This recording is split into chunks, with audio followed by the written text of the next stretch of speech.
Were you an athlete, school teacher, or maybe worked in a corporate world? Our careers, they tend to be the way that we identify ourselves. Now, what happens when that identity is taken from you? We found ours in real estate. Now, let us help you find yours on the Free Agent Real Estate Investing Podcast, starting now.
May not buy as many, but will be more selective on how we buy it. So we'll be looking to buy in areas that it can be an Airbnb, but ultimately pencils as a long-term rental.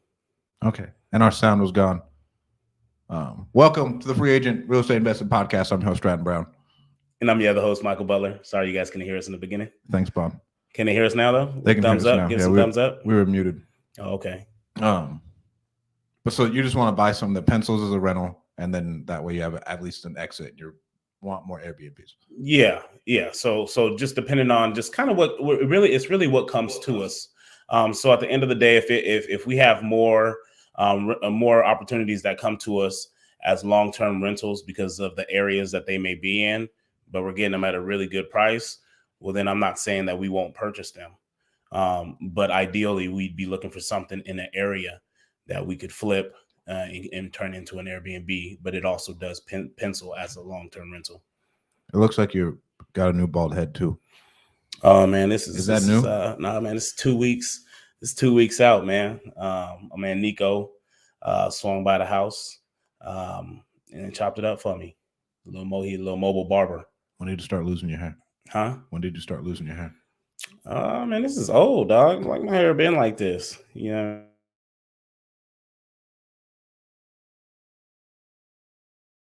Because I ain't got my computer, guys. I'm using my phone, so I can at least see y'all comments. What are the goals you got this year, bro? That you think like, oh, this would be cool to achieve. Really, for me, it's really just we're kind of getting to the point with the cash flow that we would like to be, in the sense of just being not where you would ultimately want to be, but just more of where it's starting to get a little bit more comfortable. So being able to think more long term, think more longevity. And that's why, for us, it will be a goal this year to acquire more, and ultimately generating a little bit more income per month to be able to start to diversify and build a team, really. Oh, yeah. I mean, I don't even know. It's interesting when you start getting cash flow to like your bills are taken care of, because now you can operate in a completely different space. Yeah, you're no longer operating in a space of scarcity. You're operating in in the space of longevity. Longevity, and like, yes, you can say operating in abundance, and it takes a long time to like shift that mindset. But you can fuck everything off, and you'll be fine the next month. Yeah, and that's huge, man. I mean, I think early when you're first getting started, it is from a place of scarcity because you do have so much sometimes to cover. And so at that point, you're really just focused on now. And if you go back and you listen to a lot of more OG investors, I call them, they always say, "I wish I acquired more early on," and that's because where they are at this point in time, they are a little bit more stable. So now that they're in the space of acquiring, we need it's to sell easier. the shit to get the cash flow. 100%. Well, to you get do. the cash so we can acquire. 100%. You know you what do. I'm saying? Like, I was watching a Ryan Panetta video the other day. It's like, oh, do I wish I would have kept some? It's like, yes, but those flips made me millions of dollars that allowed me to be actually liquid to do what I need to do. 100%. And I agree with that, because when you're early on, you really are, you may get a deal that's just absolutely, phenomenal, but you got to look at your pipeline, what you got in your pipeline. If you don't have nothing in your pipeline and you got this wholesale deal that pencils perfect for a burr, it'll generate you $200 to $300 a month, but your bank account on $500. Yeah. I mean, it's kind of hard to look at your significant other and say, hey, we're going to take this down, when you can go ahead and wholesale that and make a quick 20. You know what I mean? So it just really depends on where you are at the moment, I think, and that's going to determine the decisions that you make when you lock up certain deals. Oh yeah. Are you guys going to start throwing down more with REI Sift? What do you mean? Like, that's where you're kind of pivoting only into REI Sift, right? We use REI Sift from a data management standpoint. Well, I'm saying like niching down really hard.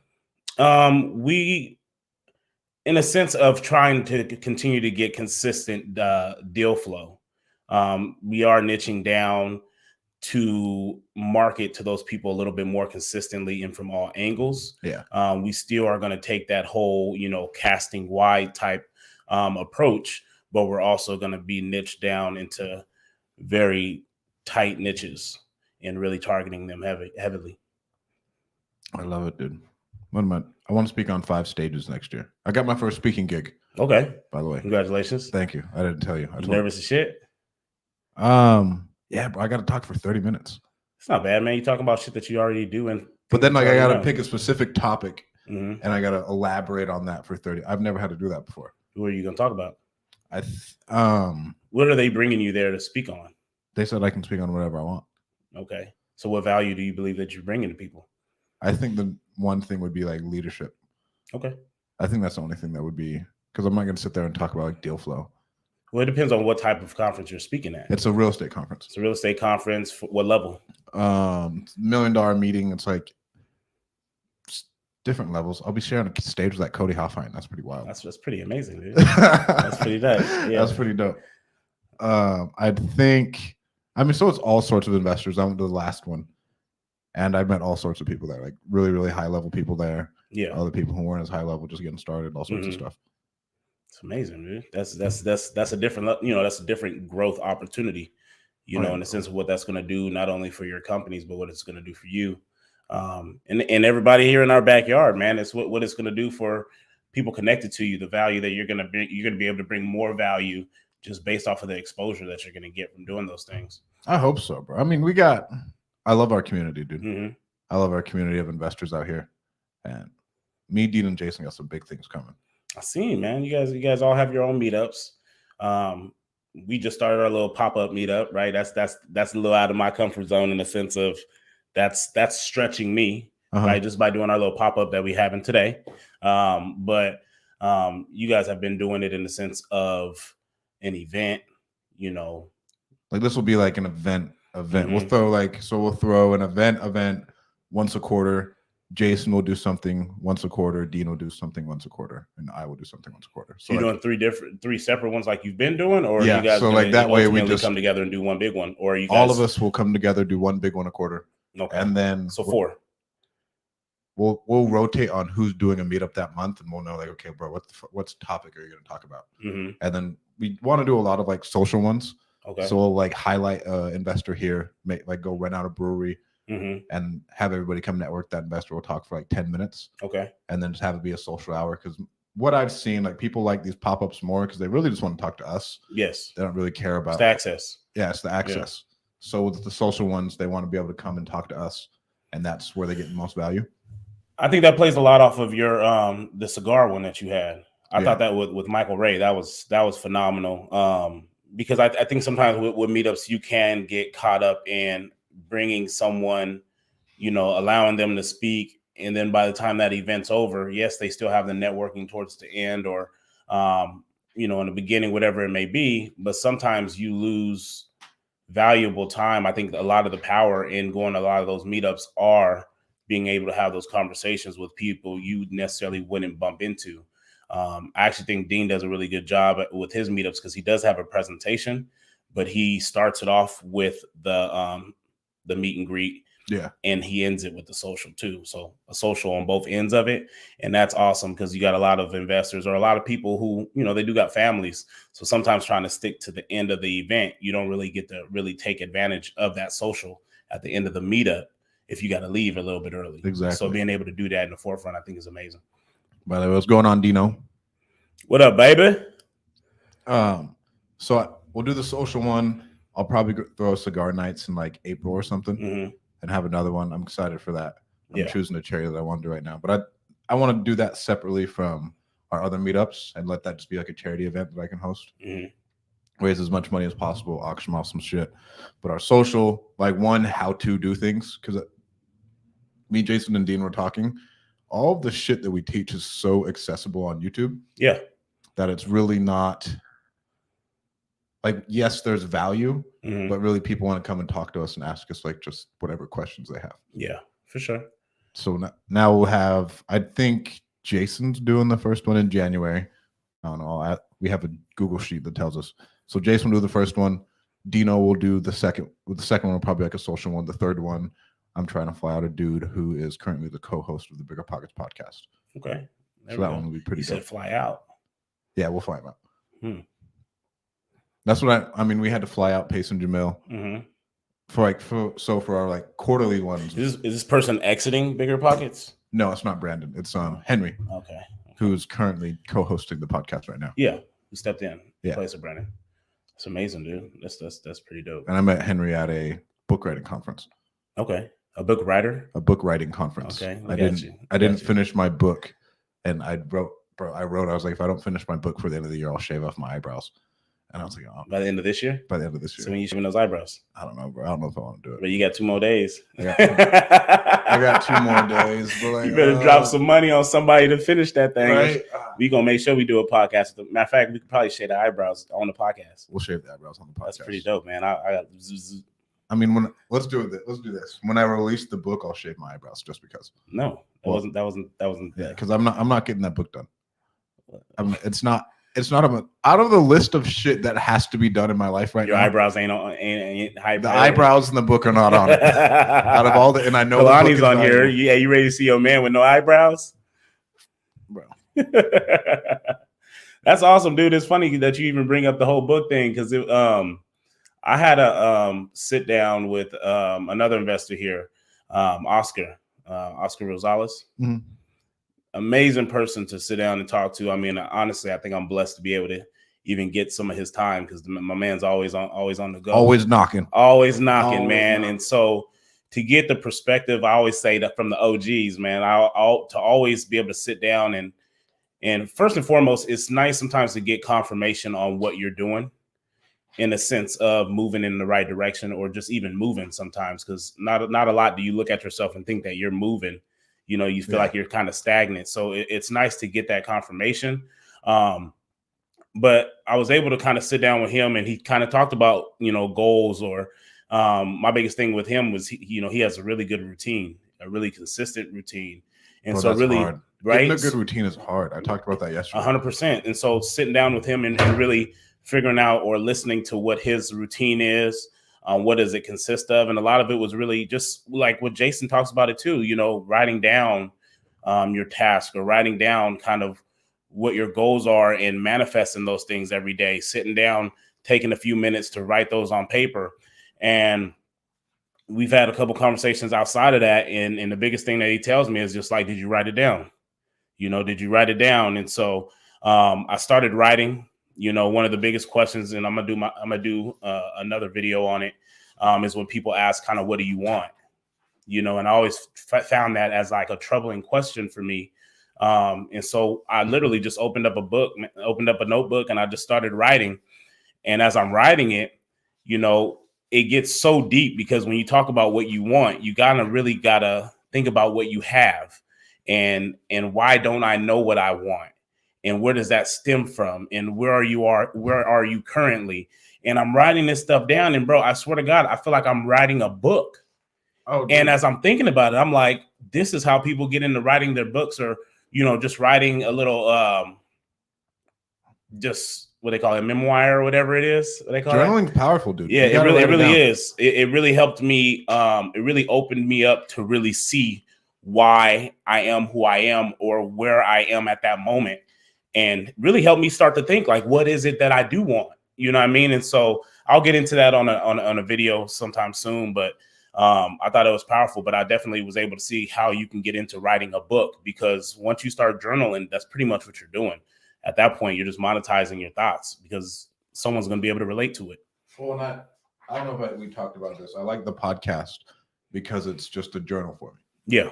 Like the solo podcast, I'll get on and talk, like, what's going on, what am I feeling, and then that way I don't have to write it down. Yeah. But as far as I'm trying to, like, bro, this is the goal. So like, it takes up a whole page. Yeah. You know what I'm saying? Like, and this was me sitting there the other day for about an hour and a half. Like, okay, what are we trying to accomplish this next year? And I had to sit there and write it down. Well, what does it look like? How am I going to do it? What business is going to get us there? All the other good stuff. But writing it down, I feel like if you don't write shit down, dude, it'll never happen. Mm-hmm. It'll never happen. And it's hard to think that, and honestly, I think we get lost in the sense of thinking that it's supposed to just jump out at you, or it's supposed to be the same thing every day. It's going to change every day. And then what that creates is eventually you can go back and kind of look at what you're writing down and what's consistently there. You know what I mean? What jumps out at you? And I talked about this yesterday. The reason I was like, bro, my goals are not the same, and I didn't ever reevaluate them and see like, what am I doing? Yeah. Like, and I wasn't excited about them anymore. Mm-hmm. Because I don't think they were big enough. Like, it wasn't like, oh wow, yeah, I'm getting out of bed and we're reaching for this. Mm-hmm. Because I hadn't reevaluated my goals in like 6 months. I'd already reached some of them. You know what I'm saying? Mm-hmm.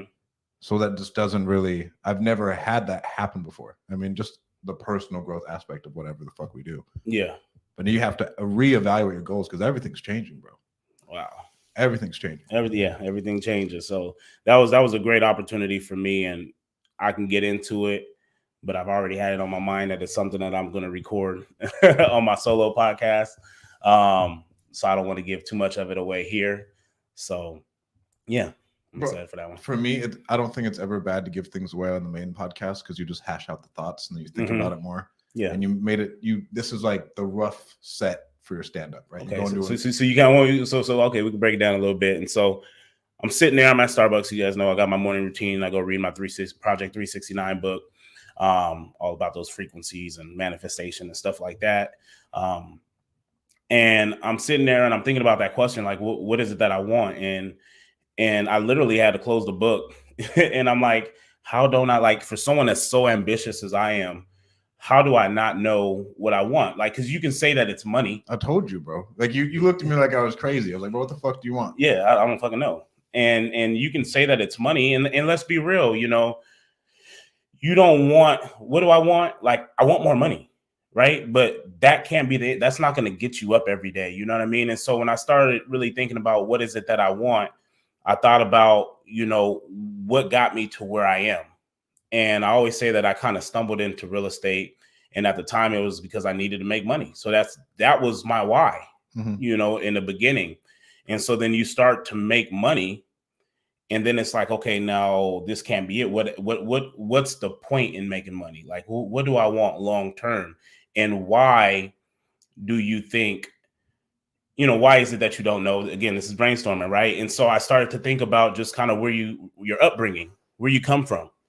And it fucking got deep. You know what I mean? And you start thinking about, you got to unpack all that shit. You're unpacking it. And that's what I'm doing. I'm literally writing and I'm unpacking it. And then I'm thinking to myself, I'm like, I don't know what I want because I never thought that I would be this far. If that makes any sense, because growing up, they tell you to go get your education, go to school, get you a quote unquote, good job, live the American dream. Yeah. And then coming from some of us where we come from, you get access to a better life in a sense by playing sports. It's like the golden ticket, right? But then that doesn't pan out. And so you're stuck trying to rediscover yourself at that point. And so when I think about why I don't know what it is that I want, it's because I've gotten to a place that they told me I had to do this, this, and this to get to. But now I'm here. And so now you really do got to sit there and reevaluate where it is that you want to go from that point, because now the people that you might have grown up with or the people that are around you sometimes, they haven't even had to come from, they haven't even got to that destination. I just happened to stumble into something that got me to a destination that I didn't think that I'd get to throughout the time of my life. And so at this point, now it's trying to rediscover yourself. Oh, yeah. And you didn't stumble, by the way. It's 100% intentional. Yeah. Like, you know what I'm saying? Yeah, for sure. 100%. Like it was meant to happen. But, looking at that point, you felt like you stumbled into it, right? You seen something was put in front of you and you just I happened to have the ambition, the drive, and the faith, the belief that it'll work out. And it did. And it did pretty damn fast. So, when I talk about what it is that I want, that's a discussion of something that I'm constantly asking myself, like, what does my future look like? When one thing that one of my mentors asked me was like, bro, what the fuck do you want? He was like, well, what does it look like? Word for word, what does it look like? What does every day look like? What does every hour look like of your life? Mm-hmm. Draw it up. Like, start from the end. Start from the very, very end. What does that look like? Now let's work ourselves backwards. That makes it a lot easier. It does. Right? That makes it a lot easier to where I'm like, okay, well, I don't ever want to have to go into an office. I don't want this. I don't want that. I want to make X amount of money. I want to be traveling X amount. I want to be spending X amount of time with my family. Right? How I want to donate X amount to charity. How do all those things line up? And then how can I work backwards from there? And then that way I build everything just around, oh yeah, so this is what I want. I want to spend. I was listening to Rob Dyrdek's a badass, by the way. He's worth like 500 million. 100%. I listened to a podcast with him yesterday and it was pretty good. And he was like, I have every single minute of my day planned. He was like, I spend 7% of my year filming television.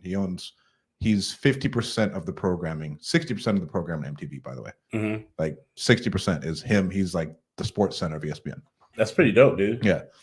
And he takes it that way. It's like, so I got 8 hours of my family, 8 hours of work, 8 hours of sleep. He's like, awesome. That's what it is every day, no matter what. That's awesome. He's like, and then I work backwards from there. The fact that he got KPIs on that, you know what I mean? That's intentional. He has KPIs into a Google sheet, yeah, that are connected to his Google Calendar that show him where all this time has been allocated. That's awesome. Everything is on the calendar, so that way he knows, like, okay. Because I think one thing that's powerful is if every day for a week you just write down, okay, I did this every half hour, and then you can sit there and you can spot all these different inefficiencies that are running through your life. All these, I picked up my phone. I fell into the TikTok. I had this meaningless conversation I didn't need to have. Not all of them are meaningless, but sometimes you can put some off. Right? When you do that, then you can really evaluate it. How much time are you wasting that you aren't creating what you want it to be? And then now you're somewhat on a trajectory to see, all right, this is what I want my life to look like. These are the people who I need to consistently communicate with in order to get there. That's why I'm so big on like friend groups and everything else. Because now, like, they really matter, right? Because are these people pulling you up? Are they pushing you? Are they doing anything else? Some of your friends will never, ever, like, and yes, you can still love them and everything else, but they won't ever bring value to your life anymore and bring value to your family. Shit. Like, that's a tough pill to swallow, man. It's a tough pill to swallow, but old Johnny from down the street growing up, he's not helping you make more money. He's not helping you donate more money to charities. He wants you to go drink a beer with him, which is awesome. And like, those relationships feel good, but is that helping you make a bigger impact on the world? Is that helping you make a bigger impact on your kids? Is it sending your kids to private school? Like, is it doing all these things that'll help you feel more fulfilled? That's a tough pill to swallow. Yeah, it is. So you said Rob Dyrdek. I watched a Netflix series on Kevin Hart. I think it was called "Don't Fuck This Shit Up" or something like that. And it was a documentary leading into just kind of just on his life, right? All before he got the invitation to host the Oscars, and kind of how that had fell through, and just him sitting down there with his team and really having a discussion, because some of his higher up administrators, like in his company, one of them was she was a lesbian, about to get married, and she never questioned the thought of him, being being a homophobic or whatever it may be, but it was just the way that he went about it in the media. He has a publicist and everything, you know what I mean? And so it was crazy to watch his day to day.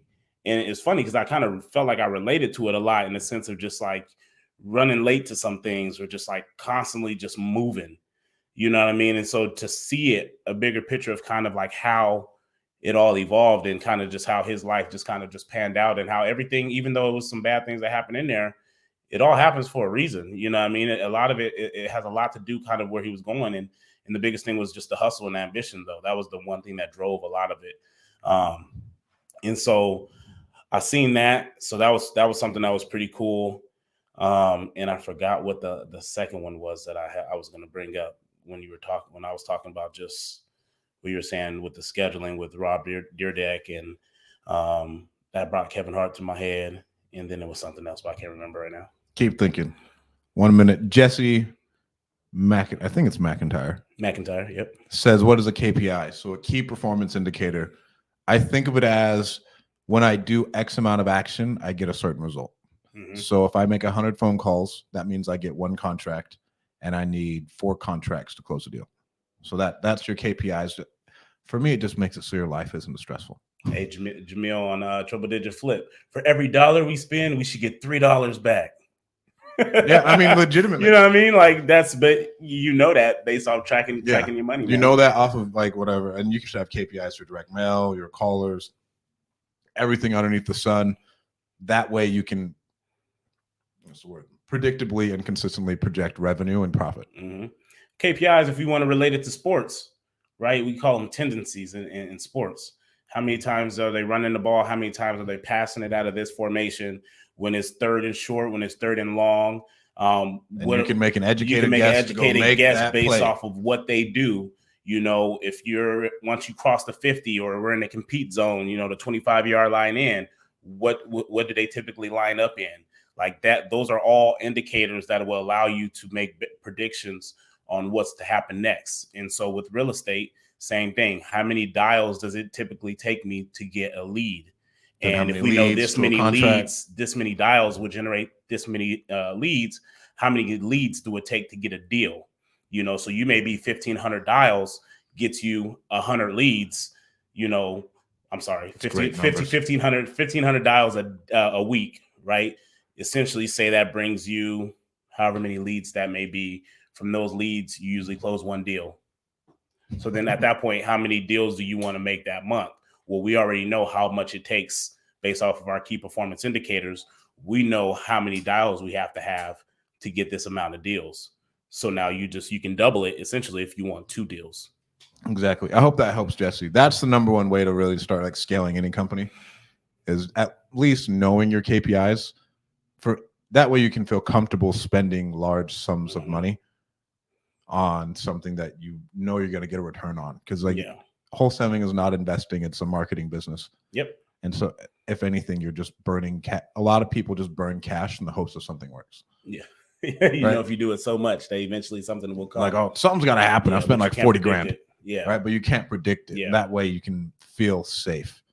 Because what ends up happening with that is now you have these KPIs, and say, like I said, every say 50 leads, you should say get a deal, right?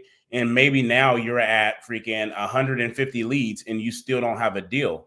Well, what that allows you to do is to go back and start looking at the quality of these leads. Or is it your sales, right? Like, you can start looking at different variables. Start looking at different variables, because that based off the amount of leads that you have, you should be closing deals, and you haven't closed any deals. So now there's a problem with those leads that you're getting, and who's closing these leads, the quality of that lead, things like that. Oh yeah, and whoever this Facebook user was, yo, what up, boys? I don't know why StreamYard always. What up, whoever you are. But thank you. And we got the mastermind coming up on January 28th and 29th. the winning mastermind in Utah, in Salt Lake City, baby. Salt Lake City, Utah. If you are interested, send me a DM. I'd love to get you there. Come talk to us. It'll be super intimate. We're gonna keep it like 15 to 20 people. Okay. All of I know Dino's gonna come speak. Kyle's gonna speak. My good friend Ian Horowitz is gonna speak. Mm-hmm. And then we just talked to another guy. And then Gene Blinkoff is gonna speak. PPC guy. PPC guy. There we go. Yeah, we got a couple of guys getting into PPC over here. I mean, I think it's good. Mm-hmm. I do think it's more scalable than anything else. Oh, 100%, because now you're talking nationwide. Yes, and it's a little bit, it's faster. I think if you're going to do it, you should probably be nationwide. Yeah, it can get really expensive in a certain area. Mm-hmm. I think it's faster, but I don't know any business besides Nick's really that is only solely PPC. Yeah. I know most companies that I know, it's a chair. I remember. All right, what is it? So I said the Kevin Hart thing, and then there was the is it Burner? Burner, the owner of Cookies, the weed brand, the marijuana brand. I don't know. So I was looking at a podcast with like Wallow and stuff. Can't remember the name of the podcast, but I was watching that podcast, and I had seen some clips like on Instagram or whatever for some reels from when he was on there.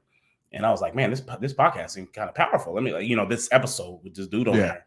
And I'm listening to it, and it was literally Cookies in a sense of he was a kid that literally, when he was 18, he was just always in a smoke shop, a weed shop, right? And they were like, you always here. You should just damn near work here. But he had always been a hustler, I think dude from the Bay Area, whatever it may be. And from there, he realized he became the dude that literally would purchase the weed for the weed shop. Basically, it was the cannabis shop or whatever. But this was before, it was really, I don't want to say legal, but before all the regulations and stuff came on it. And so what happened is he started to meet all the suppliers, right? And what they would do, I guess they would just throw them in a jar, put them on the shelf, whatever it may be. And what he had did one day, he realized like when he's working, when he's the one that literally purchases the product, and maybe he has another colleague who purchased product when he's not working, he started putting like little labels on it or little like dress it up a little bit. And he realized that it was shit started to sell just because, obviously the marijuana was probably good, but the presentation of it. Yeah. And so with that was like, well, shit, I'm just going to start throwing this shit on there. And, it started working, whatever it may be. And so he was also a rapper. And he's just like, but at the end of the day, he was like, I'm a rapper, but I ain't like big time like that. You know what I mean? And so he just talked about how he went ahead and built that brand of Cookies. And at some point, people loved the way that it looked, the bags and stuff or whatever, and how they sold it. And he had dispensaries pretty much paying him like $50,000 a month just to use the brand name, you know what I mean? Because what it drew. And he was just like, at that point, someone had like 4 stores, and they were paying him like $100,000 a month just to name the store Cookies, or just to put the decal and stuff like that in the store. And he was like, in my mind, like, if they paying me $100,000 a month, like obviously they're making a killing off of it. It was he was like, it was money that I had never made before.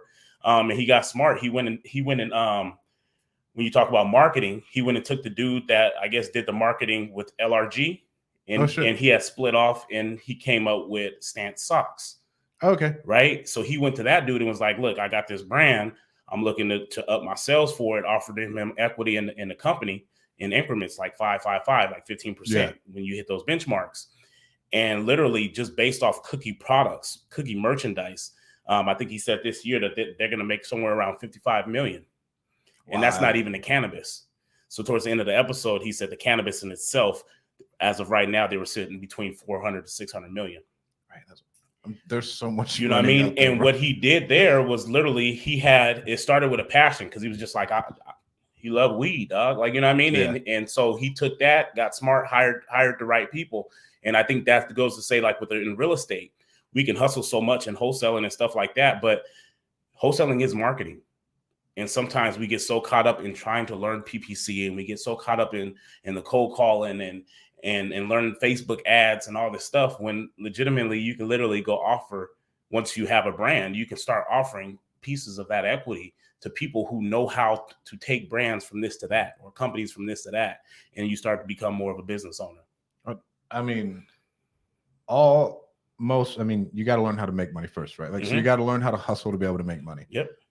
After that, you really should be hiring skills instead of learning skills. 100%. So I thought it was freaking amazing listening to it, because I mean, you talking about a dude just from the streets who love weed and love music, and he was just smart in how he did. But he's like, I sat back, collected the checks for it, right? And he was like, and you don't want to get into long-term type deals. He was like, it was like 3 or 4 year deal, and throughout that process, he was really able to learn everything, how to build something. Yeah, you know what I mean. And I thought that was amazing. It was a great interview. Well, there's so much fucking money out there. Yeah, like in business, like you can create like direct to consumer stuff is insane. Mm-hmm. Like you don't. It's really exciting. I'm looking at some stuff. What did he say? He said, so he has like 43 stores in the U.S. Right, 43 stores in the U.S. And something as simple as, I guess, Canada recently had reached out to him, and what the problem is importing weed to Canada.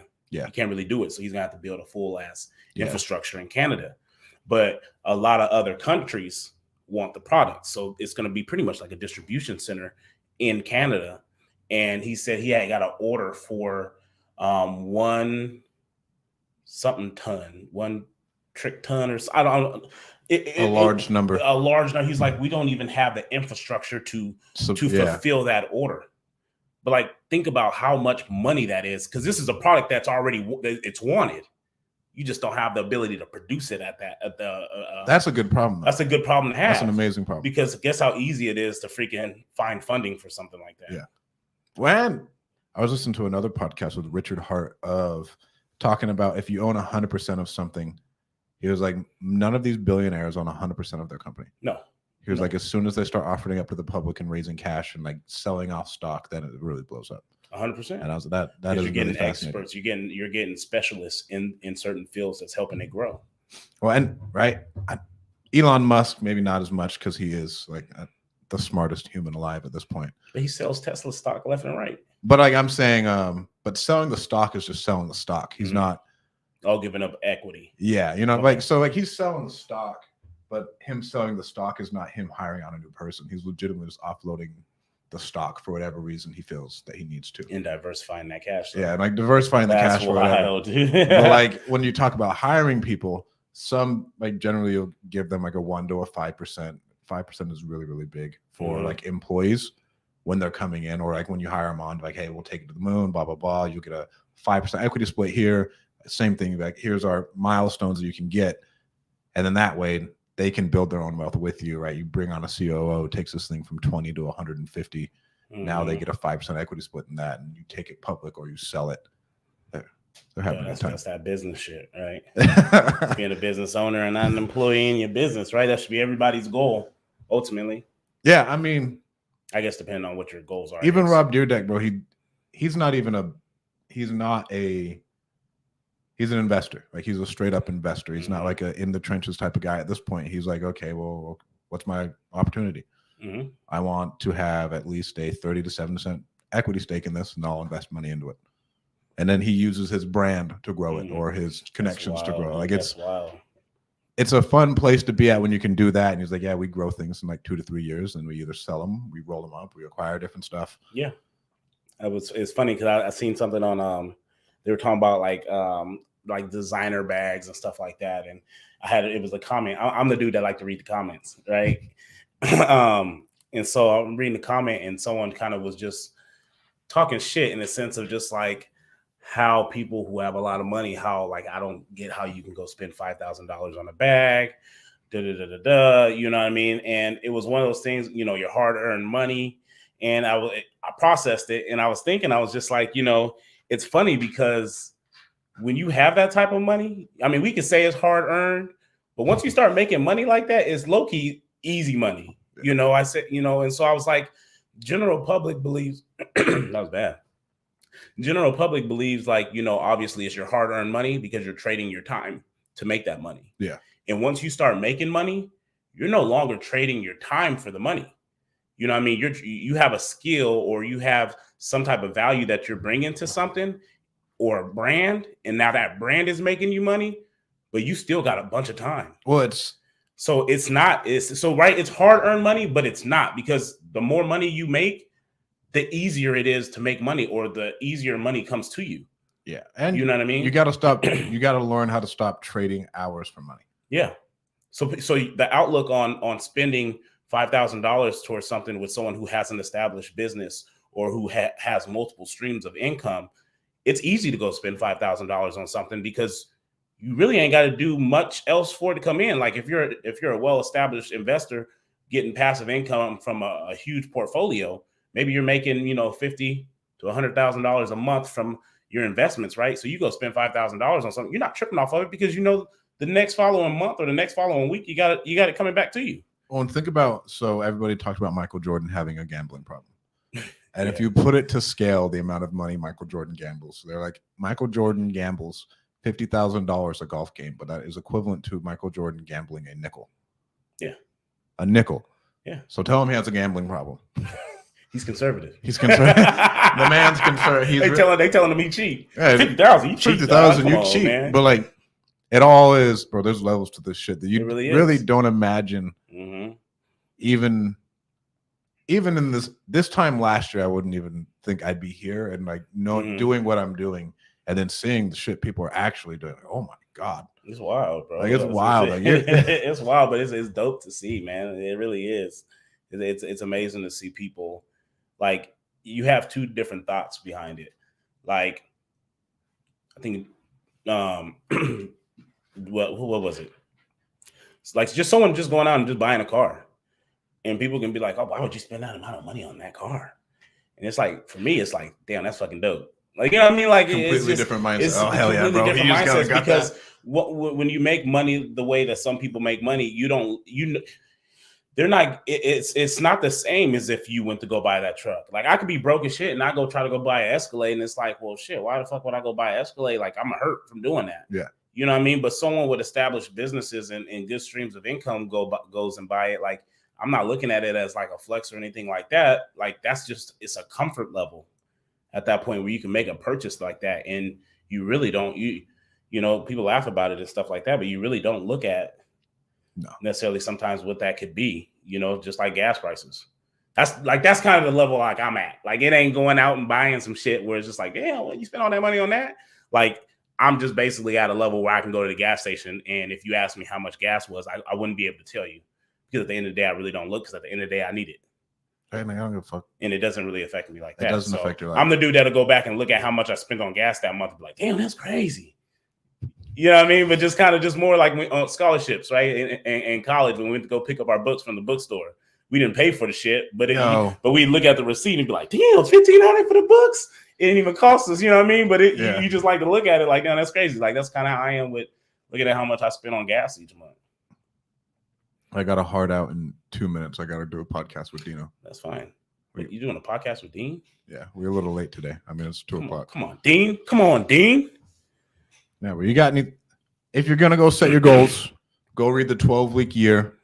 And I was just talking to a dude right before this. Mm-hmm. He had his revenue goal like $300,000. I was like, bro, you're thinking way too small. Yeah, like you're thinking way too small. But he has like 1 million followers on TikTok, and his revenue goal was only $300,000. Like, bro, you make that through TikTok. I was like, bro, you're fucking. I was like, one product. I was like, you're fucking insane, dude. Yeah, like that's not like, what's $300,000? Like, how much of a product are you? How much? You got 1 million followers. Say only 10% of them only buy something, right? What's that? $100,000. Yeah, you sell a product for $2.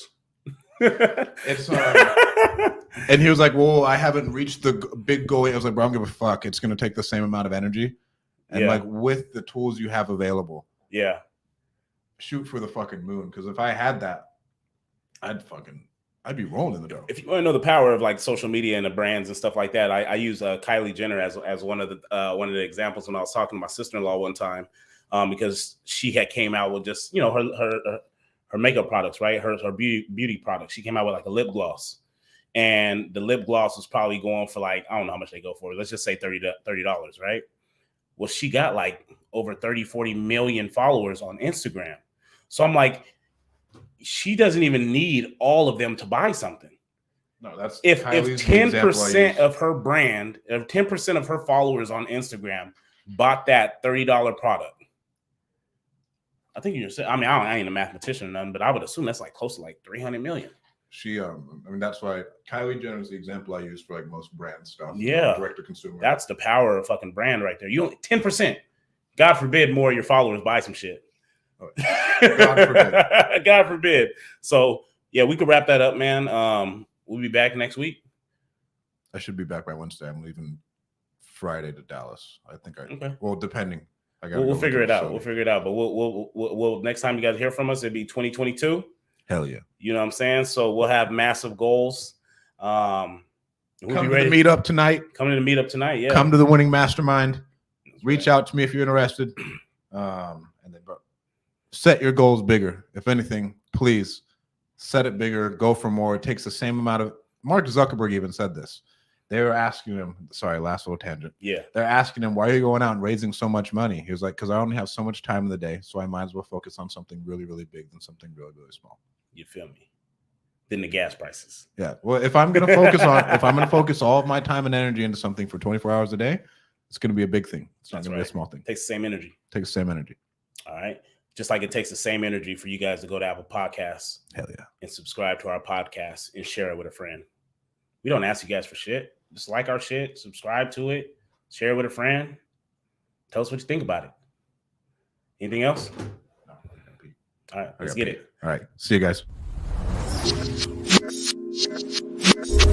Thank you for tuning in to the Free Agent Real Estate Investing Podcast. Don't forget to give us a 5-star review. If you would like to stay in touch with Stratton and myself, follow us on Instagram. And please be sure to subscribe to our Free Agent REI Podcast YouTube channel and give us a thumbs up.